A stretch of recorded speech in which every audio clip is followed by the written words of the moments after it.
Hey, everybody, welcome to Throwin Wrenches podcast. This is Eric Stahl. And I'm Daryl Scott. Sorry to disappoint, but this is not the Autopodcast that lets Daryl and Gabe prattle on about some dude's garage this time. Oh, man.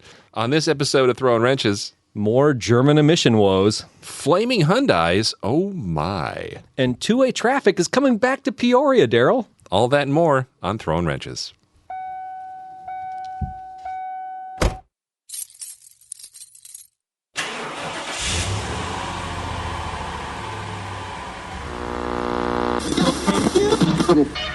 Here he comes.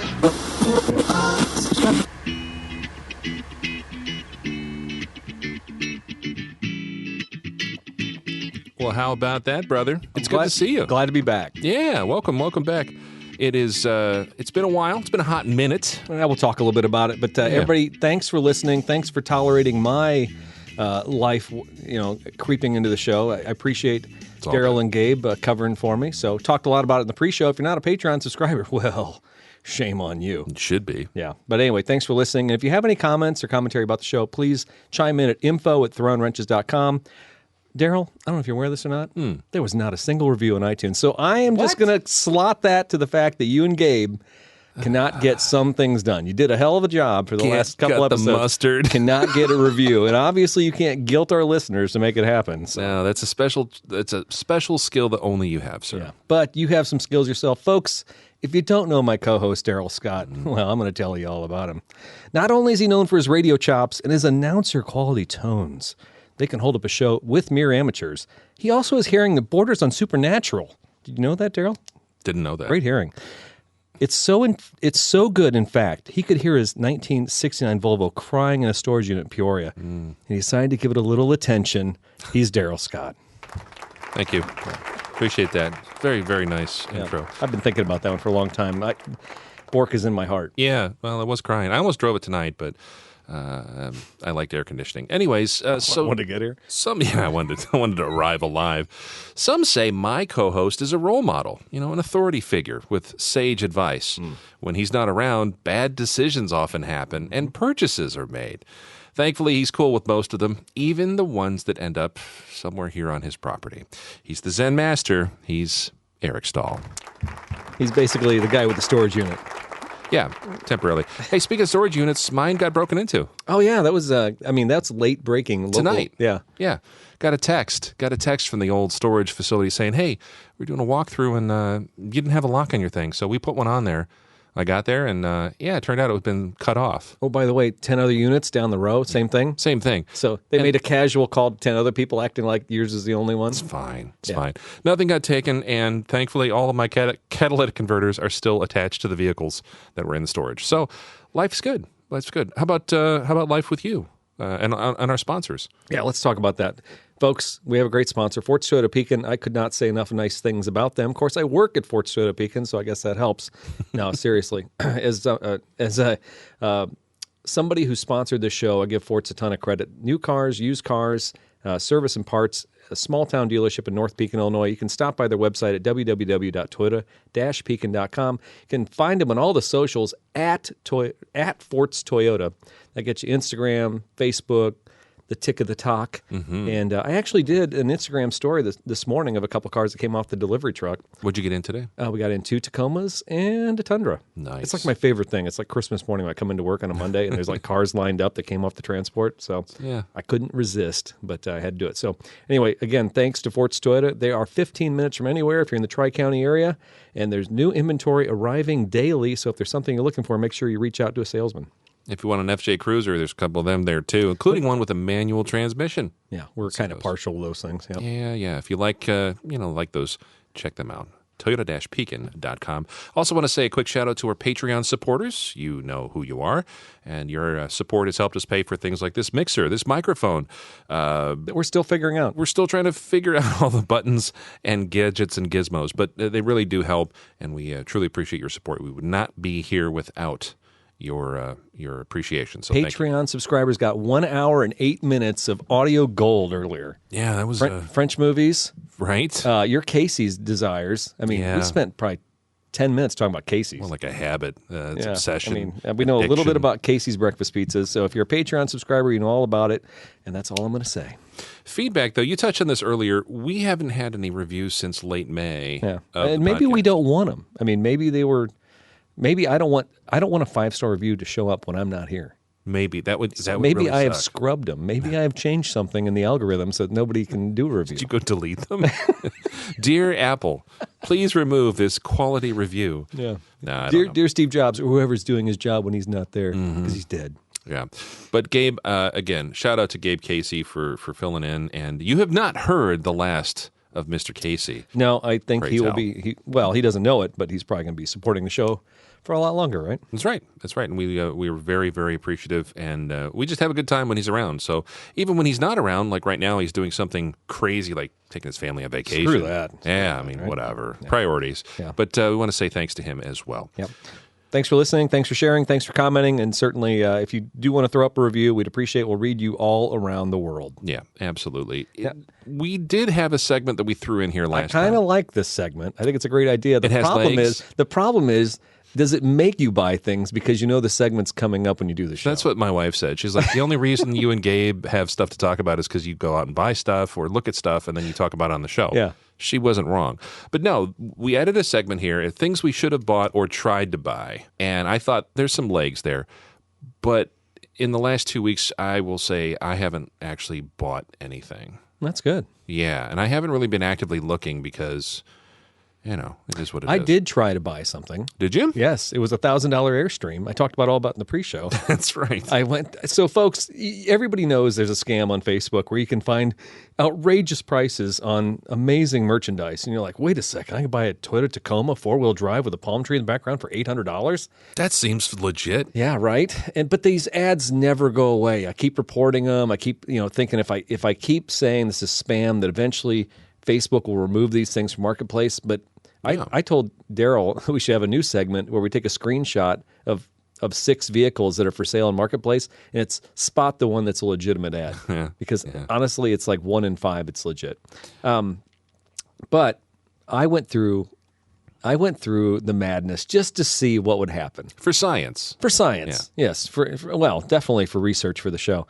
So I reached out to somebody who was selling an Airstream for $1,000. It might have been a Bambi, I don't know what, but such a good deal. It's like 2019 or 2020. And realistically, what, 40, 50K? Oh, easy. Yeah. Okay. Yeah. Okay. I mean, for a Bambi, that's 40, 50. And I think the model I was looking at was probably 60, 70. Anyway, the ad was very clear. It said selling it for a family member. And so I reached out and said, is this still available? And they said, yes, it is. But unfortunately, we've already released it to eBay. They're going to be selling it. But you can buy it in lieu of them putting it on the website. I'm like, oh, really? She said, as a matter of fact, we'll have eBay contact you with an invoice so you can just circumvent the whole process. Because that's how eBay works. Well, yeah, absolutely. As an eBay buyer over the years, I'm used to eBay reaching out to me with an invoice. Yeah, absolutely. Yeah. And I'm sure there are really specific terms, like you could use PayPal, right?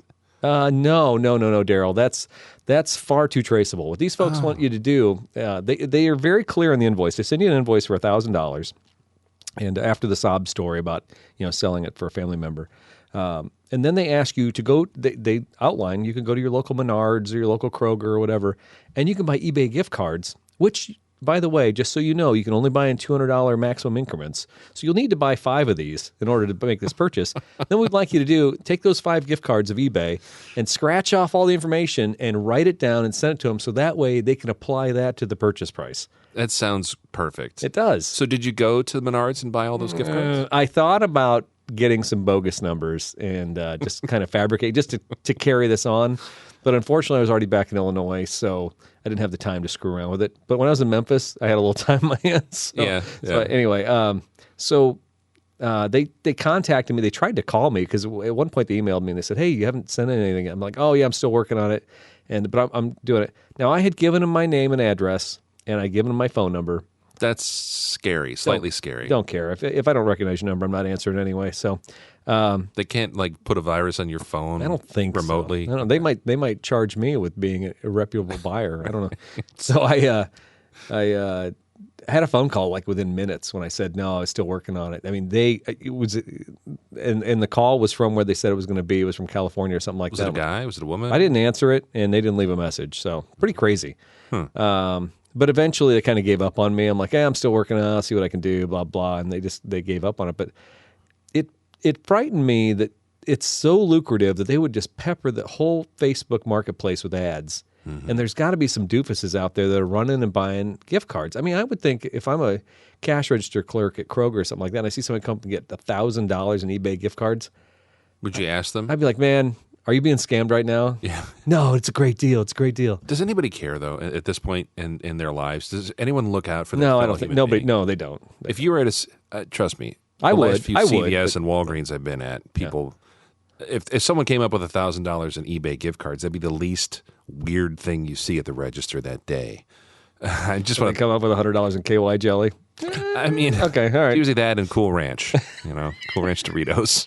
Weird combo. I don't know what that's about. And those Ferrero Rocher like hazelnut truffles, which are not fancy. And KY jelly. They're not fancy. But no, so your experiment was a success in that you actually kind of got to see what they were peddling. Because I wondered, I just been wondering for the longest time, what was the point of these things? And so they're just basically scamming eBay money, or whatever gift card they probably decide they want to do. But eBay is probably the easiest because you can flip eBay into about anything. Yeah. I mean, it's the closest thing we have back to Craigslist at this point. It's frightening, though, because all of those ads seem like they pop up and they go away, and they pop up and they go away. And it's the same picture, relatively the same product. There seems to be certain hot button ones that will draw people in, and it's Toyota pickups. Well, but because of the algorithm, it knows I'm looking for campers. It knows I'm looking for Toyota trucks. I mean, when am I not looking for a Toyota truck, right? I guess. Well, the bottom line, the moral of this story is, boys and girls, don't believe the hype. Anything you see that's too cheap is probably a false scam, false flag, whatever you would call it. And someone or somewhere is going to be wanting to take your money somehow.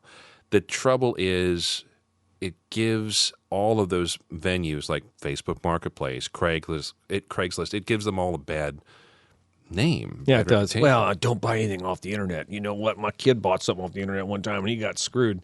Yeah, he's probably an idiot, but I guess that means the internet's bad, right? Yeah, all of the internet is bad.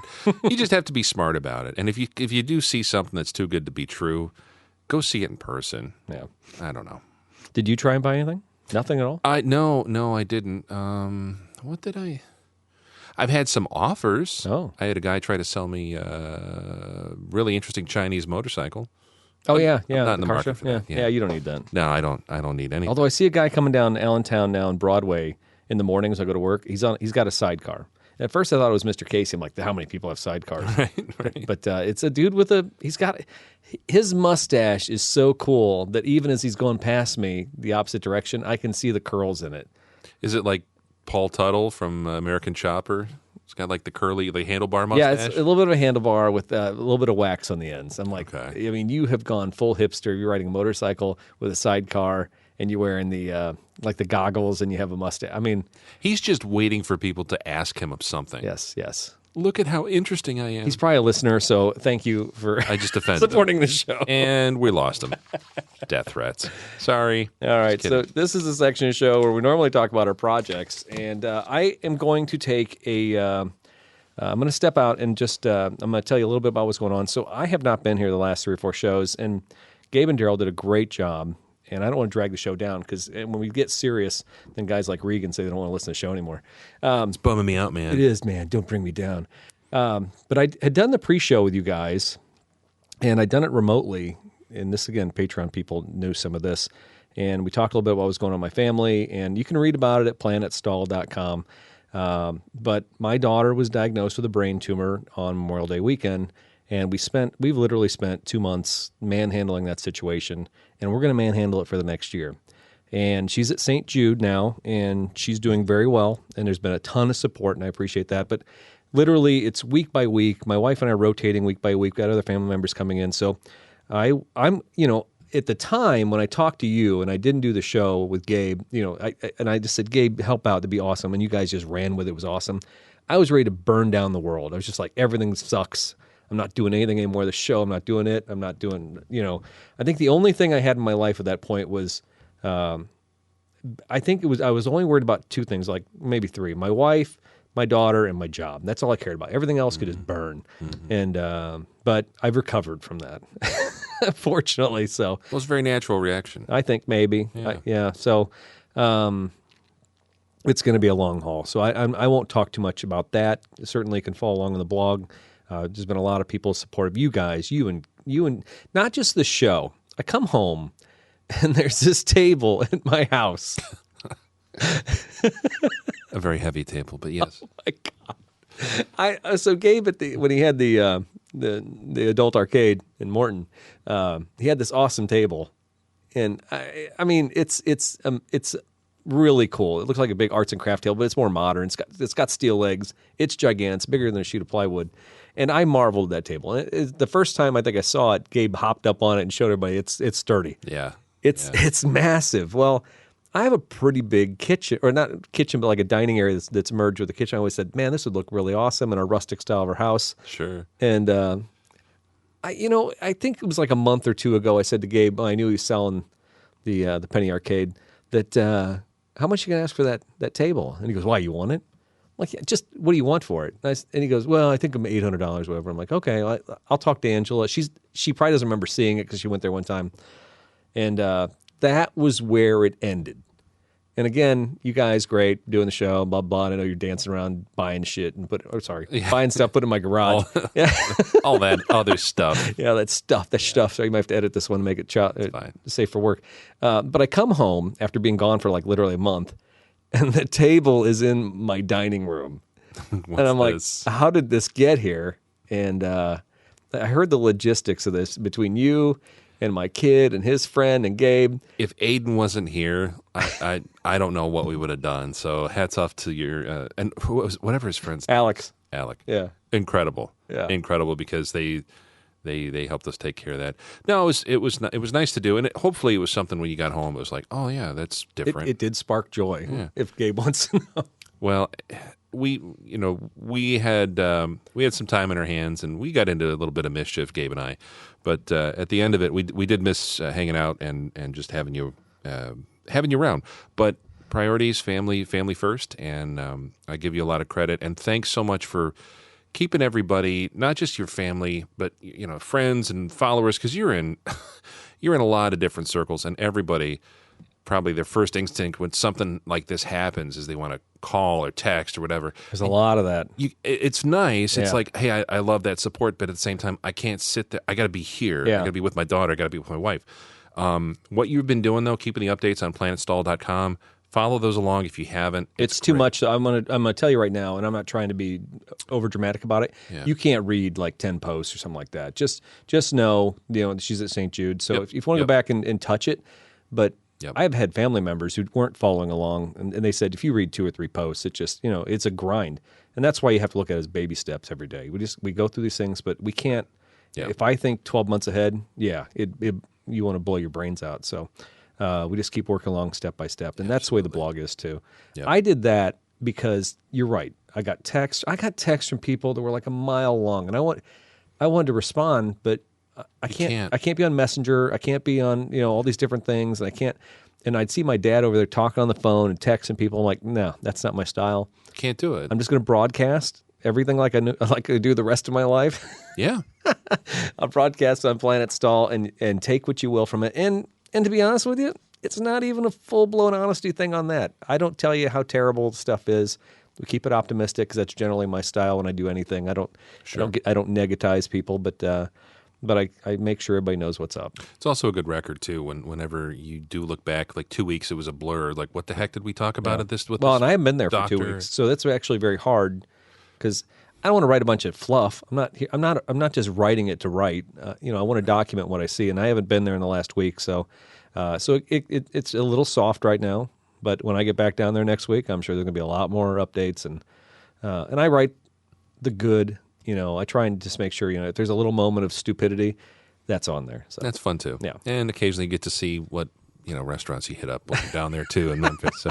And I've hit some taco trucks, man. I'm telling you what. Yes. Is that a big deal down there? My God. Well, I think any metro area, food trucks are a thing, except Peoria. Except here. Because Peoria sucks in some ways. It does. Yeah. So we got to a taco place. This is good. This is a good segue. we got down there, and I told Summer, I'm like, oh man, I looked it up. There's tacos everywhere. And she didn't want a torta. She wanted something. I can't remember what. It wasn't an enchilada. There was something she wanted. She could get in Costa Rica a lot, but she can't get back in Peoria. So I looked up all the places around. I'm just trying to think what the name of it is. Anyway, Empanada. That's what it was. Empanadas.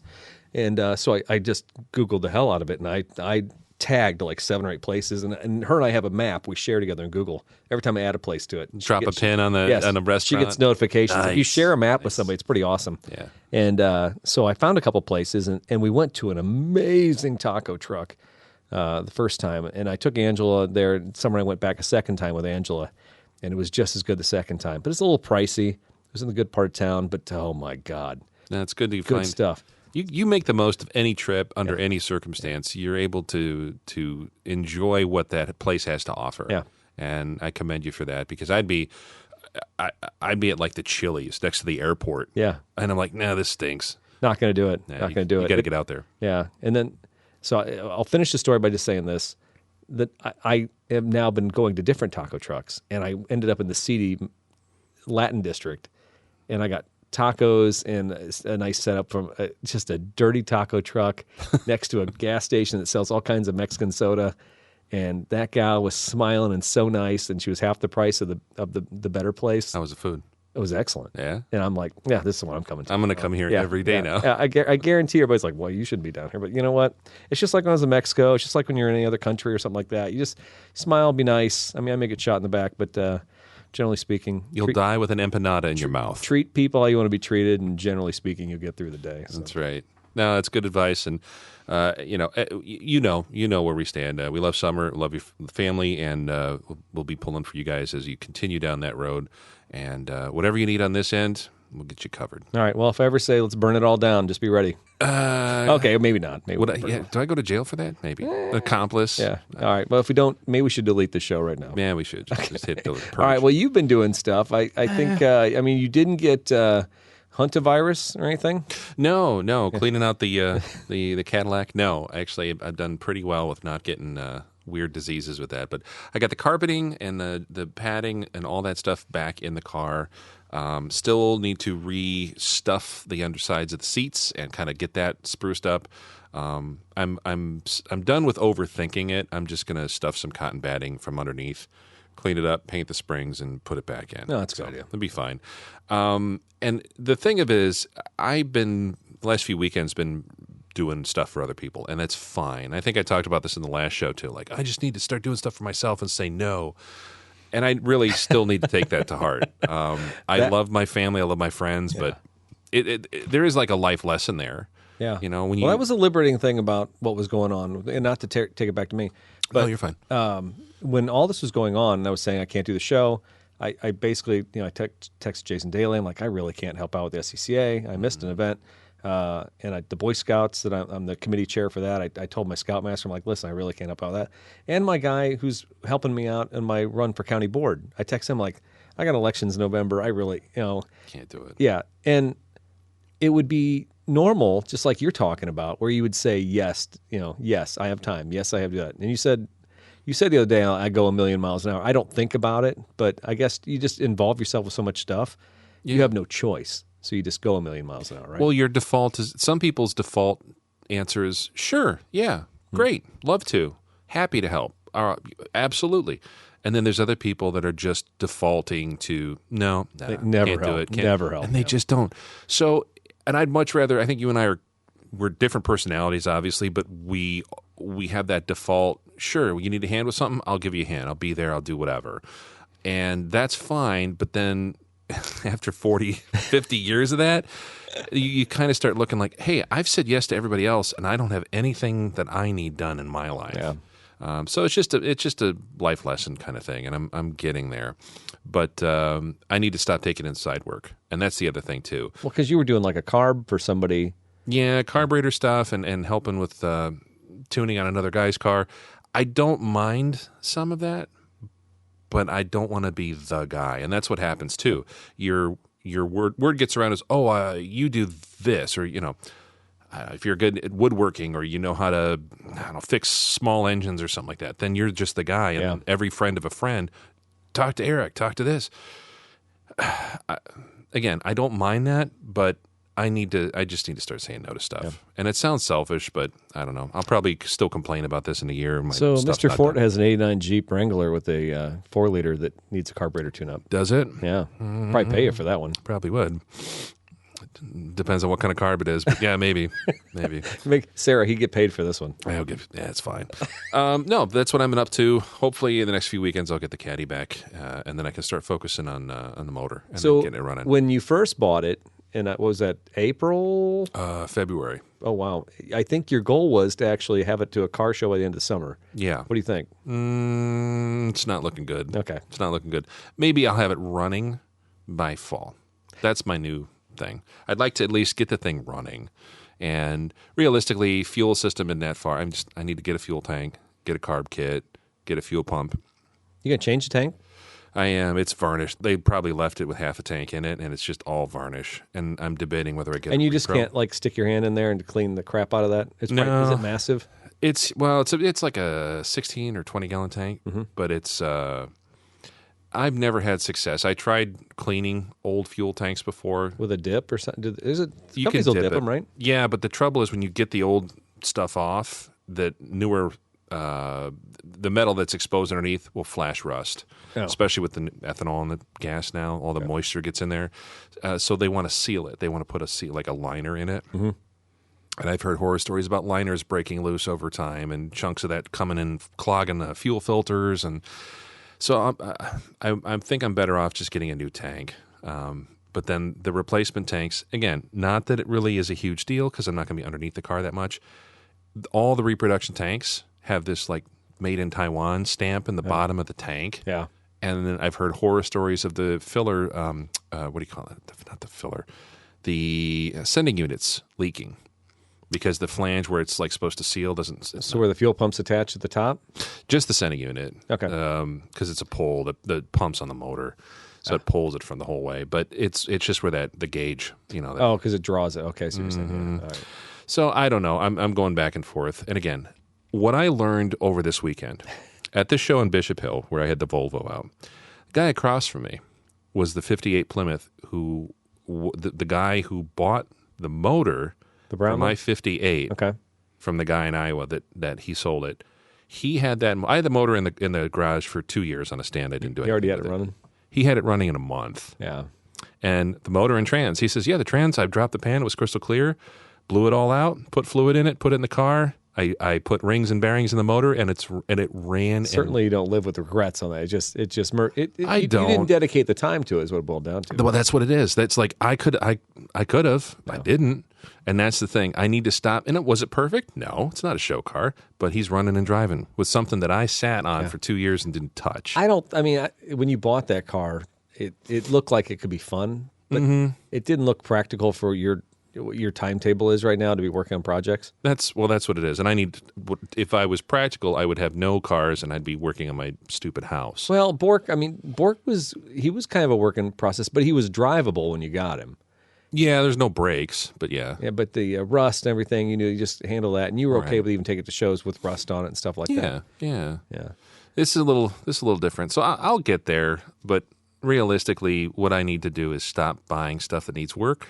Yeah. Enjoy the nice stuff, the drivers that I have, and stop taking on stupid stuff. See, the funny thing about you is you got all these great cars, but then you still pull out the 2005 Solara that looks like beat hell. Yeah. And you'll still drive that thing and get just as much fun, and you'll get joy from that. Yeah. What is it? There's a quote. It's like shiny paint causes stress. There's something to be said for that. There's no problem with the Solara. No, it doesn't matter. So that's what I've been working on. I think we're at that segment. Is it time? Where we'd like to talk about the news. There you go. All right. We got some international news, some flavor from Germany. Yeah, those crazy Germans. Mercedes-Benz, they're in trouble. It's a typical German thing, apparently. There is a class action lawsuit over diesel tests. This is from Reuters, Daryl. Mercedes-Benz went on trial Tuesday for a class action style lawsuit that alleges that the German car maker knowingly manipulated diesel emission tests by installing defeat devices. Easy to say. Germany's largest consumer protection group, the VZBZ, Sounds like the What's that stand for? It sounds like a nightclub. like CBGB. or some kind of creepy German organization. You know. Yeah, that too. Yeah, accuses the car maker of installing devices in its GLK, its GLC SUV models, and that made the tests appear that the vehicles produced lower pollutant levels than they actually did in traffic. It's funny. Where have I heard this before? I'm pretty sure that diesel cars made by Volkswagen had the same problem. That whole thing was huge, and then it just went away, and nobody talked about it. Well, we talked about it a lot here in Central Illinois because there was a bunch of them camped out over at the Rivian parking lot. I think Rivian made their first $1 million off of It's like the like German storage. cars like sitting over there in their storage lot, right? Yeah. So when you guys did the show with Regan, and you talked about the Scout, because I think I threw some notes down, and you guys diligently went through my notes. I do appreciate that. Yeah, we but did. I was excited about the Scout, but what I wanted to kind of allude to with the Scout was, are you familiar with the fact that the Electrify America initiative is actually a direct result of that VW crisis? No. Was it like a settlement? It's part of the lawsuit. Oh. Yeah. So Volkswagen, as much as the Scout does look, obviously they're floating a balloon to see if it's possible. They must have bought the name. We don't know. I think we talked a little bit about that on that last show. But they're floating that balloon. But realistically, Volkswagen's in it on the EV game. They're not doing this out of the kindness of their heart. They're setting up charging stations all across the country. As part of that settlement. Yes. The diesel. Exactly. So, are we making lemon out of lemonade here? Did they self-inflict it? I don't know. Will it pay off in the end? That's the question. And you still can't tell me, I don't know. Again, I'm not a scientist. I wasn't good at math, but you can't tell me that a well-tuned, normal, not polluting, cheating, whatever, diesel car is that much more inefficient than an EV. Oh no, I think that the jury's still out as far as what the efficiency is for the lifetime of the vehicle. It'll be interesting to see. I just wonder sometimes if with EVs, if people will expect the same lifespan. A lot of times when manufacturers would do like the EV1 or Toyota would do their RAV4 EV, they wouldn't sell you the car. They would only lease it. Right. And so you knew exactly what you're going to get out of the car. But as we move into the future and these cars become cars you buy, what is the resale value going to be? And are you going to be happy if you lose 80% of the value in a car after 5 years? I don't think consumers are going to stand for some of that. No, it'll be different too. And unlike, I would, to your point, I would like to see how they age. Yeah. Tech-wise. And I know we've had Priuses out in the market for 20 years now. Yeah. And, Nissan Leafs, people buy those off lease for $9,000-$10,000, and they become great little commuter cars. So I understand that there is a secondary market for that, but it's different. It's different. I don't know. Brave New World. New World Order. I don't know how these things go. Isn't that a ministry song? Something like that. New World Order. All right. So speaking of Germany, BMW. Crazy Germans, man. They're all over the news. Yeah, they are. And the engineering prowess has always been, something noteworthy. But BMW is making some waves here. This seems like it's kind of a rehash now that it's actually here. We talked about it in a previous show about a year or two ago. Remember we were talking how they were going to start charging a monthly subscription for certain features they would, quote, unlock in your vehicle? Yeah, but we thought they would just see the light and say, oh, no, we're not going to do it to consumers. Yeah, well, they're doing that now. Okay. So if you bought a new BMW and you want heated seats in your 3 Series or your 5 Series... Well, it's just a switch on the car, right? It used to be, Eric, but now it's a monthly subscription for the low price of $18 per month. Where did they derive that number? That's what I want to know. What were people willing to pay for warm buns in the wintertime? Is there like a Ticketmaster fee when you get the invoice, like the handling fee, the convenience fee? Yeah, I got tickets for $100, and then there's $60 of fees. So imagine for a moment you're the proud owner of your 5 Series. Chilly morning here in the Midwest, you flip on your heated seats and nothing happens. Well, that scenario is not out of the question. BMW actually has gone through with that. A handful of car websites noticed this week heated seats and a heated steering wheel popped up as monthly subscription options in South Korea on their BMW site there. They've since been removed. Other features now popping up for BMW owners in a similar way in Germany, the UK, South Africa, and New Zealand. So I'm curious to see how much this is going to affect North American consumers, but we kind of think this is where things are headed. Heated seats cost about $18 a month. Some other additional options that were spotted earlier are 1 year, a 3 year, and unlimited term. So I guess if you want a lifetime of warm buns, It's going to be more than $18 a month. Heated steering wheels run you about $10 to $12 a month. It's amazing. Yeah, isn't that crazy? And other subscriptions, they actually have automatic high beam headlights. That's $12 a month if you really want to use that feature. And then adaptive cruise control with lane centering. Well, that'll set you back $42 a month. Holy smokes, man! It's like, remember the Pizza Hut commercial? $4, $4, $4. Yeah. I mean, can I get a package deal here? It would be nice. This is insane. I sincerely hope all this blows up in their face, because if they're able to pull this off, and other automakers like Tesla has some features I think that are kind of like they that. can unlock, and the car's the same whether they unlock it or not. But I don't think it will. And it's to go back to your point you made earlier about younger consumers not wanting to own anything, or not being, just leasing everything. I don't think younger consumers want to own anything. I think they're so used to the pay-as-you-go model, whether it's for phones or for certain premium features like YouTube or Spotify, things like that. Mm-hmm. I think that's just a change in consumer behavior, where folks like you and I are like, well, I bought it, I should get all the stuff with it. Yeah. So, I mean, think about this, though. Like, sometimes... That's how we sound, by the way. Yeah.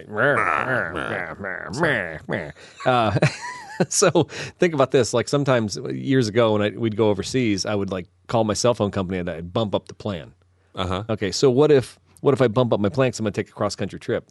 Or in November, I said, you know what, I'm gonna turn on heated seats for November, December, and January. Just a seasonal exactly. feature. Is there options for that, you think? I saw the 1 year, 3 year, and unlimited terms, but... I don't think so. I think Comcast and all the other places have ruined that. Okay. So I would love to watch certain premium channels sometimes during the year, and then other times not so much. Well, they don't do that. You lock it into a 1 year term, a 2 year term. Apple TV has like a show... that soccer show, with Ted Lasso. Ted Lasso. I love Ted Lasso. Yeah, but I'll wait till the next season of Ted Lasso's out and all the episodes are out, and then I'll get Apple TV for $6.99 for the month. I'll binge it and I'll drop it off my subscription. So you can do that though. You can't just on some channels. Yeah. Apple TV does that. Well, that's nice. I think Hulu does that too. So there's something, but that's the same thing though. Hulu and Netflix and all that. I love when people start talking about, I cut the cord. I don't have cable. I just got Hulu, I've got Amazon, I've got this, I've got that, and you add it all up, you're like, you're paying almost what you were with cable. Oh, yeah. Probably not the same, but still. Yeah. Jake Irish could fill us in on that. Maybe we need to have Jake on the next show because he just got back from the big trip out west. This would be the tractor show? I think so. Oh, yeah, we could talk about tractors. We could talk about how much he hated Xfinity. Yeah, we could do that. That'd be wonderful. Yeah. He doesn't have a non-compete anymore, does he? He's probably good. Yeah, we're almost a year. I think we're good. All right. I know we kind of shuffled some stuff around in the document. But we did, but who doesn't love a nice garage fire story, Daryl? It's a heartwarmer, right? It sure is. Hyundai and Kia, they got some problems. It's new. Well, this is from Car and Driver. If the news about the Hyundai Ioniq recall for the danger of fire sounds familiar, it should. In new filings with the NHTSA, Hyundai reports that previously recalled Ioniq hybrids and plug-in hybrid vehicles are being called back again. The problem, Hyundai says, is a defect in the power relay assembly of 10,500 Ioniqs, and this could cause the assembly to overheat, leading to a risk of heat damage and fire when the assembly is located under the rear seats. Well, it's located under the rear seats. Fire's bad, right? Fire is bad. And as somebody who's worked at a dealership for a long time, knock on wood, because this has certainly happened to any of us, I have to imagine anytime you notify your customers that they should park their car in the driveway and not the garage. This has happened. Ford, I think Chevy had a problem with the keychains dangling too hard. Right. Yeah, I mean, this is not unprecedented territory. No, it's happened. No, it's got to be horrible to send those letters out. And then you have to deal with all the customers coming in. No, my car's not going to blow up. It's like, no, just. Well, one time you sent me a letter said it might. Well, then how many people don't even read those letters? I got a customer who's in day. I got it.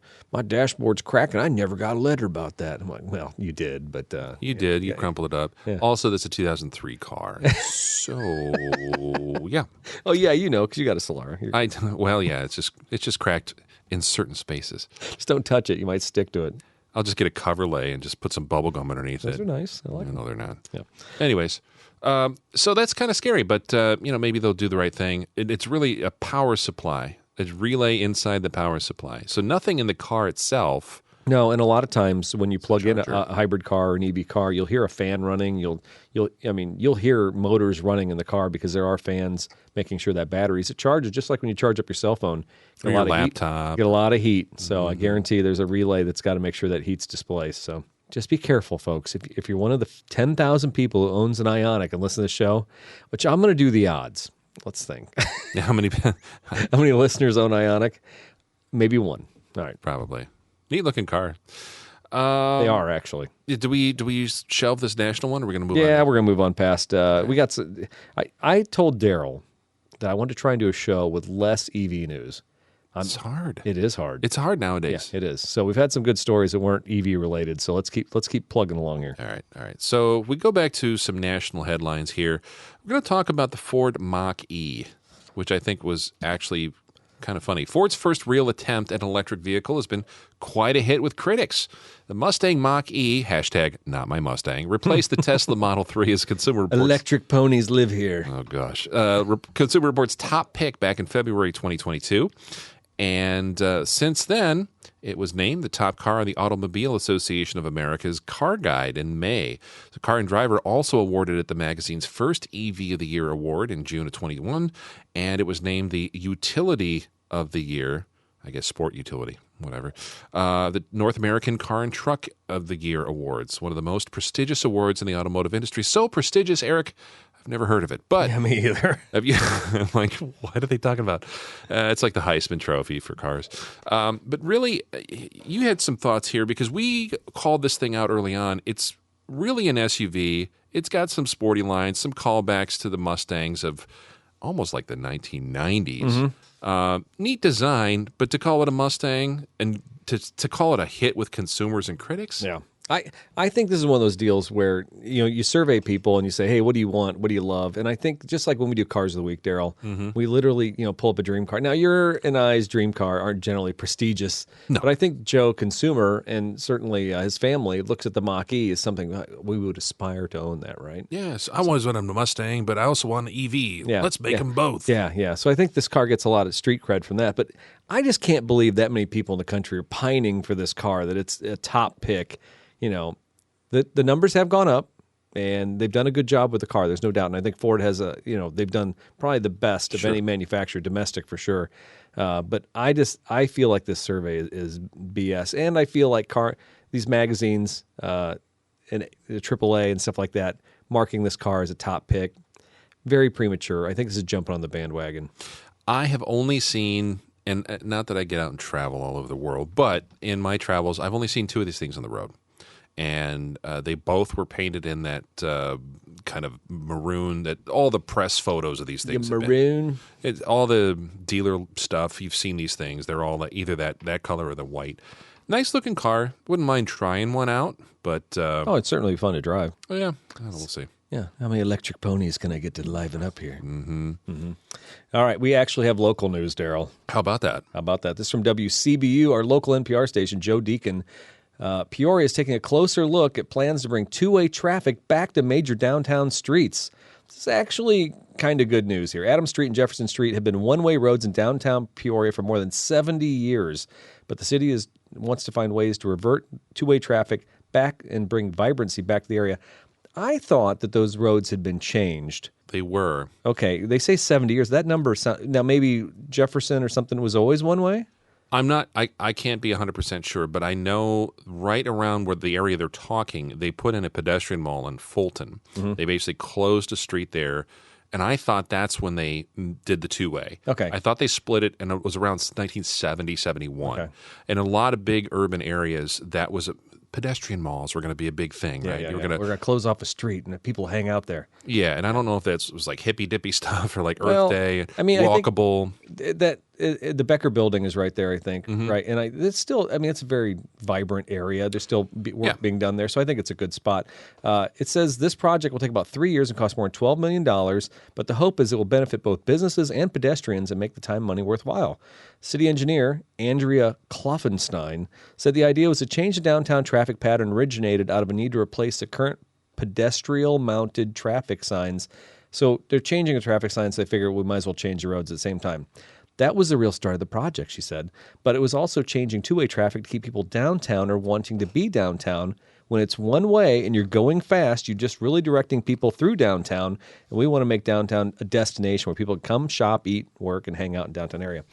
I agree completely with that, because if I get on Jefferson, I'm literally, there's 4 or 3 lanes of just shooting straight through there. I'm getting out of downtown. You're booking it through. Yeah. And something else that's happened in recent years is in a lot of these kind of suburban areas, outside the metro areas and big cities, they've been adding bike lanes. They've been adding center dividers with plants and stuff in it. And initially, the car guy in me was like, what the heck's this crap? Blah, blah, blah. But you know what it does? It forces people to slow down. They should. It forces people to sometimes get out of their car, walk around, do a little walk through your local business district. When they started doing that on Main Street over by Bradley University, they widened. It used to be 4 lanes going down Main Street, and it was just chaos all the time. Now it's big, nice and wide, and I've spent more time walking to Ribbon Records and the little Sunbeam building and walking down the street. I will park the car and I will walk 4 blocks. I'll go to the Habitat Restore and look at old furniture. Great place. It's awesome. I would have never done that if it was still a 4-lane nightmare and you had to go park in 4 different parking lots and move around to business.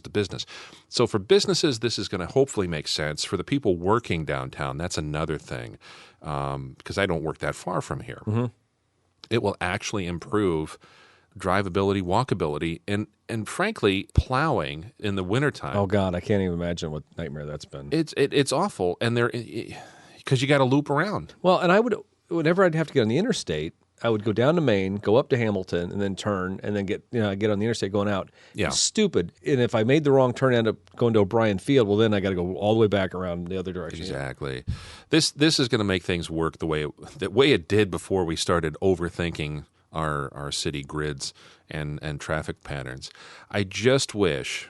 I'm all in favor of adding bike lanes and returning two-way traffic and making things pedestrian friendly.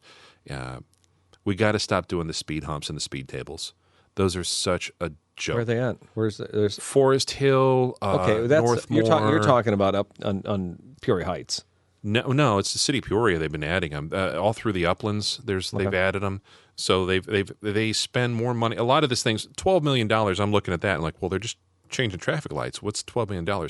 Well, they got to paint the streets. They got to stripe things differently. Maybe curbs got to be cut different. I don't know. Signs, lots of signs. It's signage, but I'm like, $12 million. That sounds a lot of money for something you're just like, hey, you can go this way now. Yeah. But there is more than that to it. But whenever they do another one of these projects where they'll do some other traffic update, traffic patterns or something like that, they usually wind up putting speed humps and speed tables. That's the big thing where they go through the intersection. Well, the center up there at Maine. What are you talking about? Right. Awful.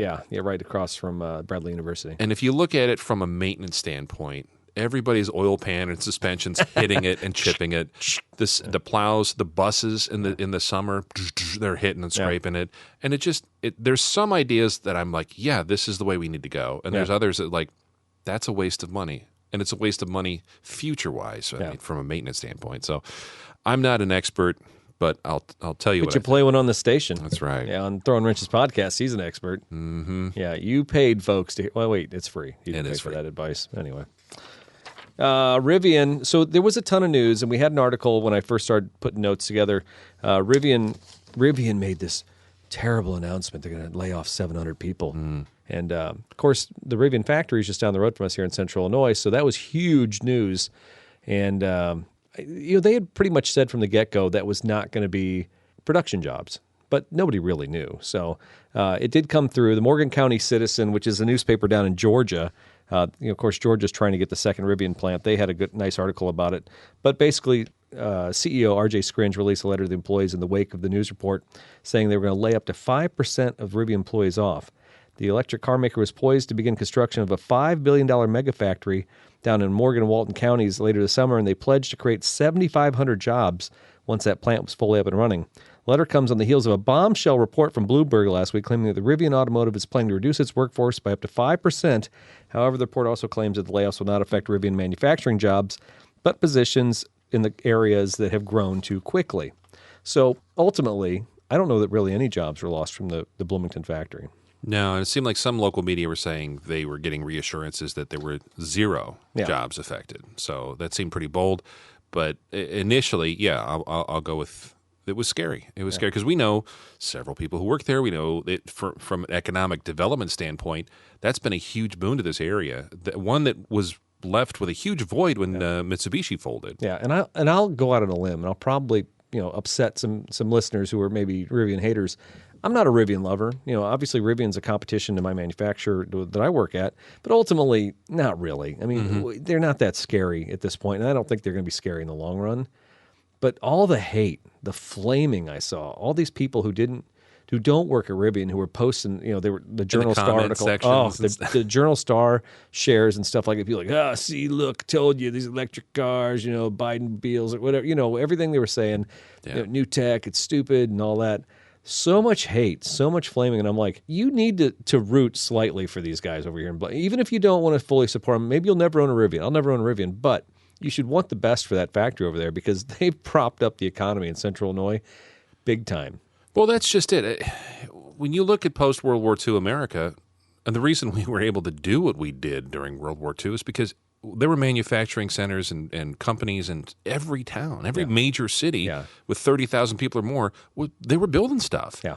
And that's not the case anymore. So when somebody does come in and they invest in a factory that has been closed for quite some time, retool, come up with a groundbreaking product, and then start hiring people from all over the country to work there, even if you're not a fan of what they're making, it should be something that you should be proud of. You want to cheer them on. You want to make sure that you don't have another dead factory that's not producing anything. Well, and I think this is what it boils down to, too. It's too many times now we watch factories get built, like in Morgantown or something like that. They aren't built in Central Illinois.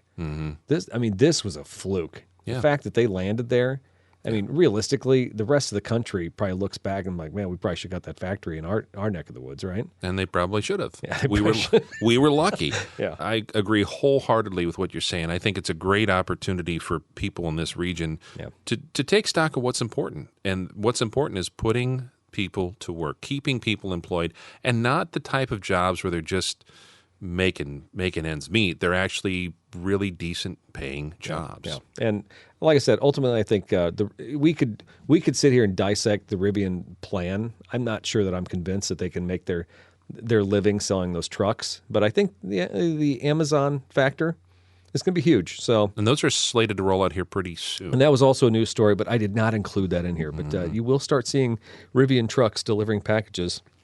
The Prime with the big Prime logo on the side. Pretty soon. I think we've reached that time in the program, Eric. Oh, man. I don't even know if I'm ready for this. Oh, no. Is it that time? It's time for your moment of Mo.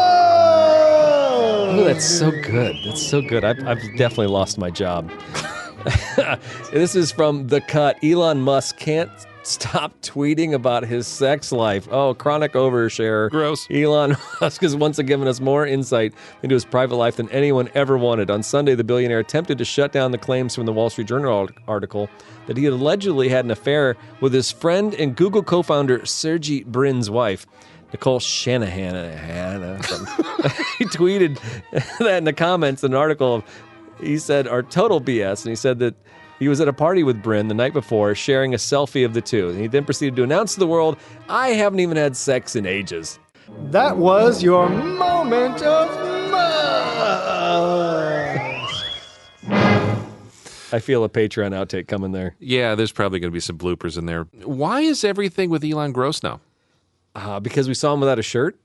Is that what it was? Yeah, I think now that we have like a dad complex, like you saw your dad with his shirt off one time, you're like, yeah, I can't think of you the same way. No, that was. And you don't want to imagine your parents having sex. I mean, no. And now we have to think about Elon having sex. Well, there was something with his dad too, wasn't there? Yeah, I think his dad's people want his sperm to make more Elons. Yeah, he just had some other child with a stepdaughter.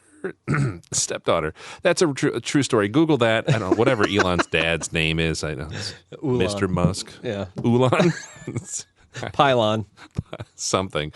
Yeah, just grossness all around. I don't want to know about the secret lives of rich people. I really don't, because there's never something good lurking behind those closed doors. Are we no better than the Inquirer with this segment anymore? TMZ, man. Yeah. Straight up TMZ. For the record, you chose that story. I did. Well, we could have talked cars or SpaceX or something. Twitter. We could have talked something highly enlightened that he's doing, but he's not always that highly enlightened. He's just making babies, like the rest of us. Yeah. And not you. No, I don't make babies.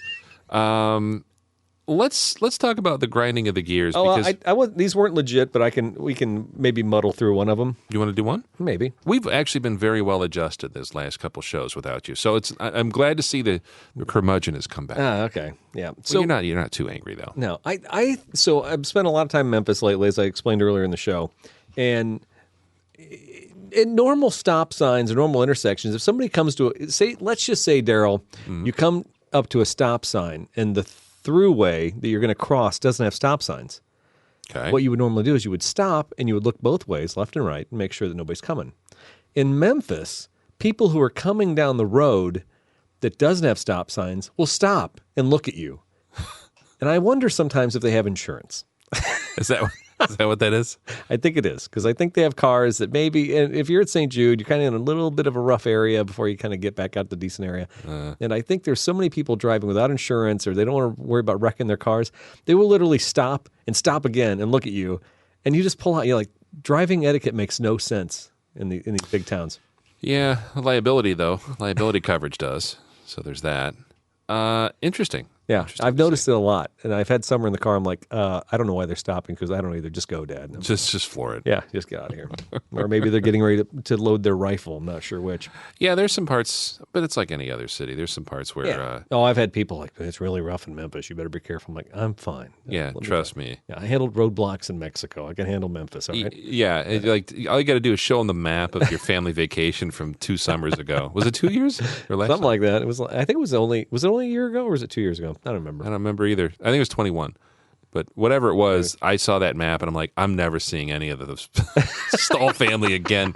They're gone. And I even told my mom, who spent some time in Mexico in college, and she's like, I wouldn't do that.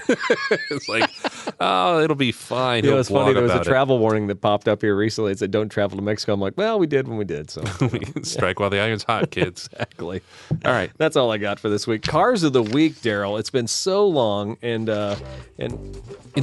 we miss your practical choices. See, when Gabe was here filling in, I think he was picking like $500,000 armored up SUVs that you could actually take on a road trip through Jason Daly did the same thing. Mexico, yeah.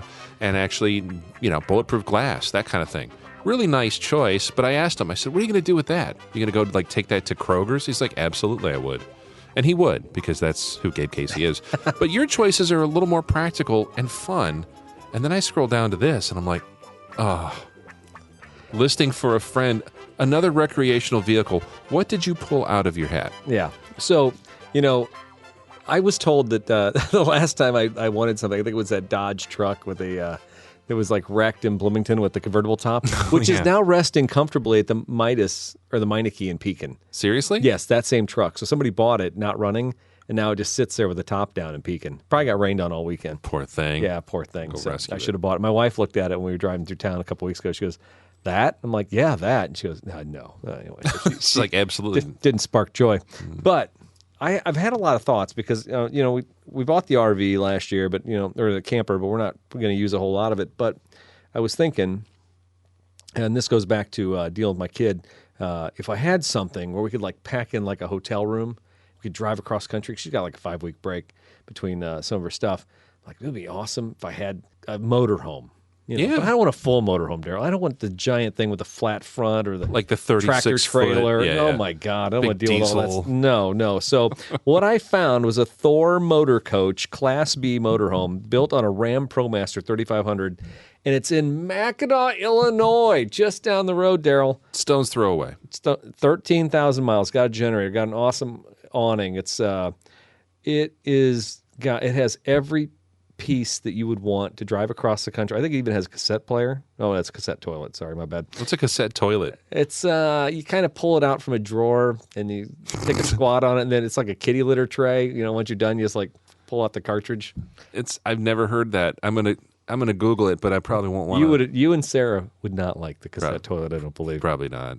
Anyway, they want. Oh shoot, where is on the second page here? The price? No price. It's free. Oh, there you go. No, I do believe it was $85,000.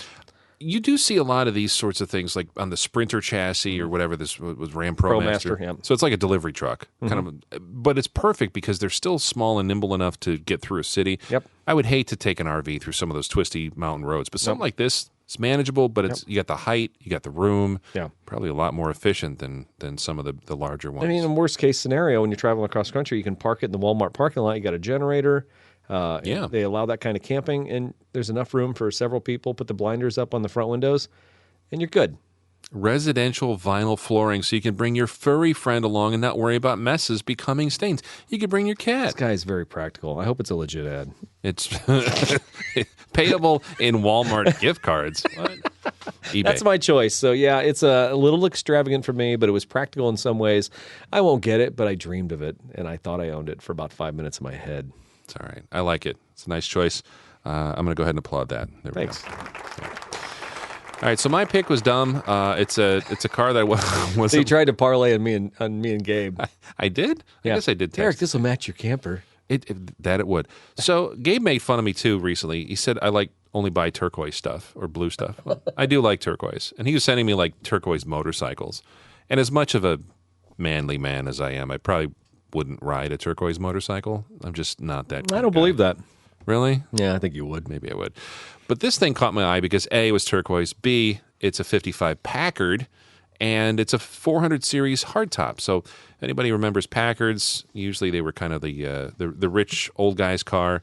Well, by 55, they kind of run their course. They were the beginning of the end. Packard eventually got bought by Studebaker and folded in 58. But 55 and 6 Packards are kind of like, I think, peak years for them because they have really neat 50s car lines. They started putting a V8 in them, push-button automatic, lots of nice creature comforts, but they really were kind of the end of the line of what we knew as Packard.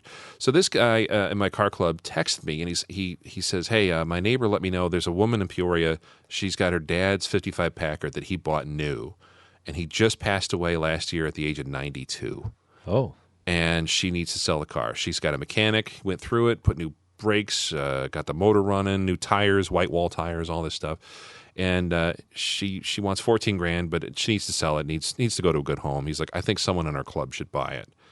It's only got 51,000 miles on it. So it's basically like a nice used car. And it's pretty. It's two-tone, white, kind of a cream color and turquoise. And it's a nice car. Doesn't look perfect. Where'd you see it? Where's it listed at? It's not listed anywhere, so I'm going to actually throw out my car club newsletter. So where was the picture from? He sent it to me. Oh, okay, all right. So it's a friend of, I think it's a neighbor. It's a neighbor, he said. And I love that it was sold new here in Peoria. I love original, untouched, local one-owner, two-owner cars. But I don't have any room, and everybody I know just bought stuff.